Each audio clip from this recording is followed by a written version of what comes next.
আজকে আমরা একজন পেশেন্টের কথা বলবো, যিনি বাংলাদেশ থেকে এসছেন।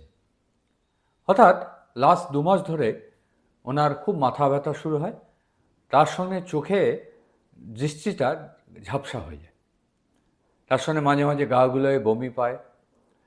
বাংলাদেশ থেকে তখন সিটি স্ক্যান করে ধরা পড়ে যে ওনার একটা স্কাল বেসে একটা বড় টিউমার আছে। স্কাল বেসটা কি?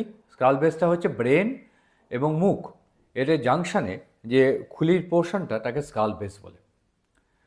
এই ধরনের টিউমার সাধারণত ব্রেনের বড় বড় শিরা, নার্ভ এগুলোকে ধরে নেয় এবং ধরে এই ধরনের প্রচণ্ড মাথা ব্যথা, বমি, অন্য চোখে দেখার অসুবিধে করেন।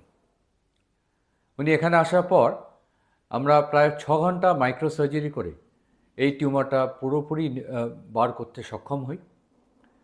পেশেন্টের ডিসচার্জ হয়ে যায় 5 দিনের মধ্যে। উনি হেঁটে চলে বাড়ি চলে যান এবং 15 দিনের মাথায় উনি আজ সুস্থভাবে বাংলাদেশ ফিরে গেছেন। এখন ওনার কোনো সিমটমস নেই। এই ধরনের ব্রেন টিউমার যদি ঠিকমতো সময় করা হয় তাহলে অবশ্যই রেজাল্ট ভালো হয়।